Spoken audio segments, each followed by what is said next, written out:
Entrée des 22 acteurs, la Gantoise Charleroi. Rencontre ouverte et une possibilité aussi pour les joueurs de Luka Perizovic de se racheter par rapport à leurs prestations de la semaine dernière. Ils en ont les possibilités. C'est une évidence. Bertin Tokene aligné par Luka Perizovic, sans doute une des dernières fois avant longtemps.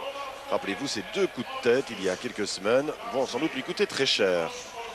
Avec une première possibilité peut-être pour Omedjanovic, il n'y a pas de hors-jeu, Roras en position de tir et voilà. Le ton donné après 14 secondes de jeu exactement. Première occasion pour le Sporting. Omedjanovic, ça part maintenant et la balle est parfaite. On a entendu Omedjanovic crier Dante Brogno, il va se retrouver devant. Oh, c'est Jean-Louis pour Roras. Ah, il aurait peut-être pu tenter sa chance. Il a fait preuve de collectivité. Omedjanovic, c'était bien fait. Si ça passait parfaite. Mais il ne l'était pas. Toujours 0-0, mais Charleroi entreprenant, on le constate. Longue balle cette fois-ci. Philippe Albert. Oula, l'intervention géniale d'Albert là. Ça relance avec un peu de chance, c'est bon aussi. Roras limite hors-jeu. Donné maintenant de Condé, il n'est pas hors-jeu. Bien vu de la part du juge de ligue. Charleroi qui domine cette rencontre. Roras qui vient se placer pour marquer le but maintenant. Voilà. Remarquablement fait. Au départ, il y avait une intervention de Philippe Albert. Parce qu'il y a une sortie de défense remarquable de Charleroi. On joue en entente très rapidement. Chercher Dimitri de Condé. L'homme de qui doit venir la dernière passe. Roras s'est placé au sprint. Herpoul ne pouvait rien faire. Et Charleroi, au nombre d'occasions, mène. Donc 0-1 après 8 minutes. Un très joli but. Ça s'excite un petit peu.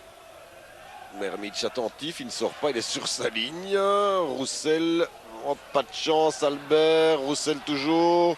On s'attend à un centre, mais il a beaucoup de joueurs du Sporting. Il s'en sort bien, Roussel. C'est remarquable, ça, et le dégagement de Failly en catastrophe. Beau travail de Cédric Roussel.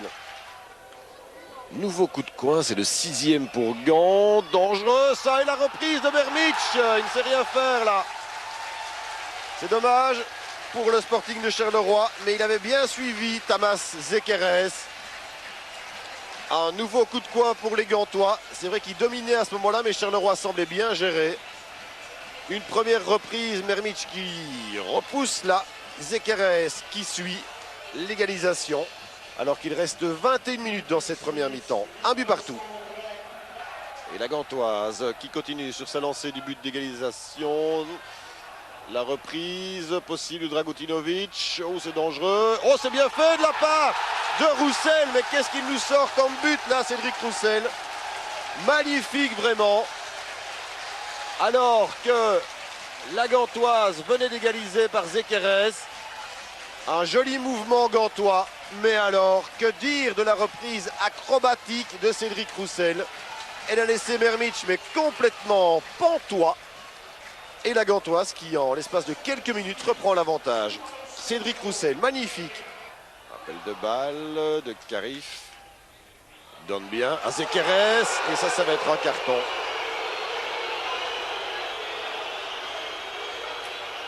Et il n'en a pas déjà reçu un de Failly.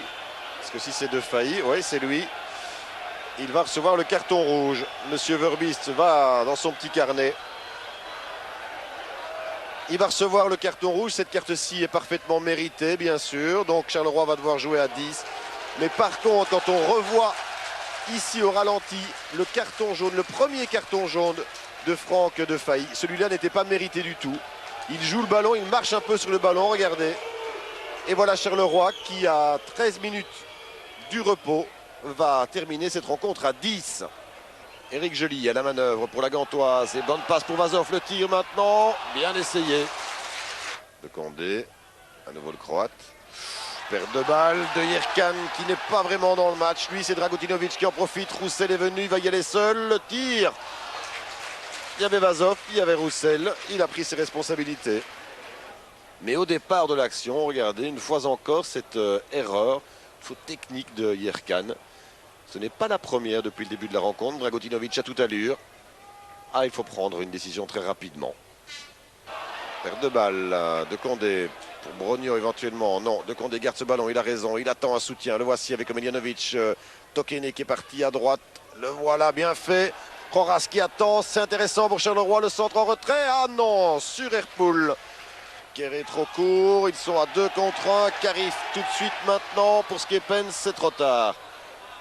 Et il parvient néanmoins à le trouver. La remise, la reprise de volée. Oh, bien essayé, Cédric Roussel. Carif, Christensen pour Joly. Bien joué, Vazov.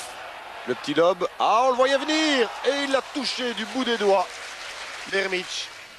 Vous le constatez comme moi, 2,30 dans cette mi-temps. Et un coup de sifflet. Roussel, un but annulé. Ah, on l'a bien entendu, le coup de sifflet de M. Verbist. Mais c'est la preuve aussi que Roussel est toujours là où il doit être. Skepens, le voilà Foggen, bien fait. Skepens avec Irkan, ah, il a un peu de chance, Günther Skepens, et le retour de Miljanovic. Spectaculaire et nécessaire surtout. De Condé, Brogno, où le tacle était tout juste là.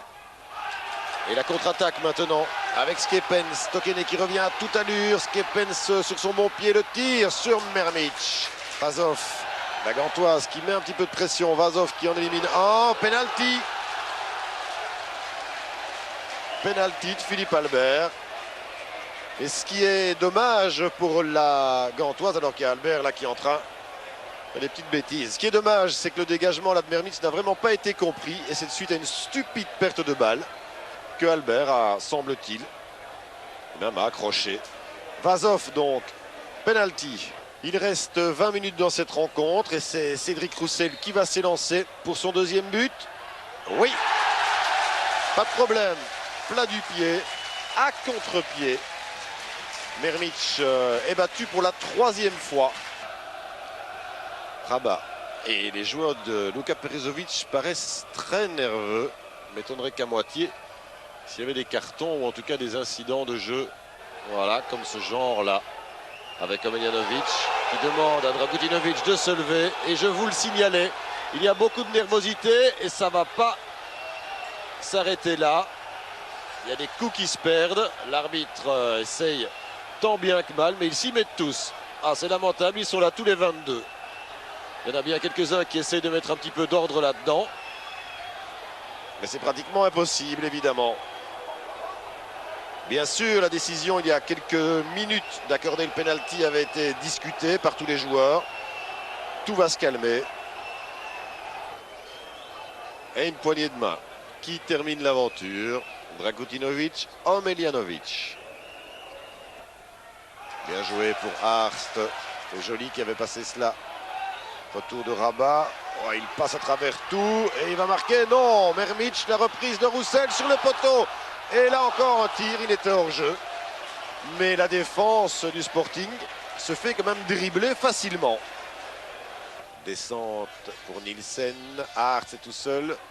Il tente, il va chercher le penalty. Ou le beau centre. La reprise de Christensen. Belle passe. Magnifique pour Foggen. Et le tir. Oh, dommage. Mermic. Avec Alassane pour Dante Brogno. Et le retour de Dragutinovic. Erpoul. Oh, sur Brogno. Et c'est goal ça. Oui. Quel drôle de but. Ah non, le ballon est entré. Là, je suis formel. Et ce but va certainement rentrer dans l'histoire du football belge. Ah, c'est curieux, c'est marrant comme tout. Mais vous avez vu, un but de kicker, vraiment. Ce dégagement d'Erpoul sur le dos de Dante Brogno, qui marque là sans doute son but le plus curieux de toute sa carrière. Incroyable vraiment. Erpoul se demande encore comment il a pu faire cela. Ça ne changera strictement rien au résultat. 3-2, Charleroi est battu. L'exclusion de Defailly aura changé beaucoup de choses, mais chaque fois que Gand accélérait, c'est toute la défense du Sporting qui était dépassée. Voilà qui va inciter sans doute Luka Perizovic à revoir un petit peu tout cela. Mais Charleroi a montré de bonnes choses. Mais Gand, ce soir, a vraiment profité de toutes les occasions. Il reste quelques secondes. Alors ce serait vraiment surprenant. Maintenant, cette fois, Erpoul en 2 temps, qui clôture cette rencontre sur la victoire de la Gantoise. 3-2. C'est un des plus beaux depuis que je joue en Division 1, avec celui au Lille, c'est tout premier match. Je crois que la balle passe au-dessus de Philippe Albert, je ne me pose pas de questions, je dis je tente le tout pour le tout, je la tape. Et bon, je ne sais pas tout de suite qu'elle est dedans, j'entends tout le monde crier, bon, à ce moment-là c'est fantastique. Parce qu'en plus vous ne pouvez pas la frapper, vous ne devez pas la frapper trop fort, il faut vraiment la lifter presque, hein, de voler. Oui, je n'ai pas tapé du coup de pied, je crois que je l'ai pris de l'intérieur du pied. Mais bon, le reste c'est de la chance, quoi. Elle lobe le gardien, le rebond, elle va dans le goal. Ça c'est le jeu, quoi. Alors la saison pour vous à la Gantoise, c'est bien parce qu'il y a eu des petits problèmes et puis maintenant on est reparti. Oui, c'est vrai, il y a eu des petits problèmes. Bon, je m'entends très bien avec Couler Martin Hartz. Je veux dire, l'ambiance dans le groupe est superbe. Je crois qu'aujourd'hui, j'ai eu ma chance. Je devais montrer. J'avais un peu de pression avant le match. Je me suis dit, si aujourd'hui je rate, il n'y aura plus de cadeaux à faire. Donc, j'ai saisi ma chance au bon et je crois que j'ai montré aujourd'hui que j'avais ma place en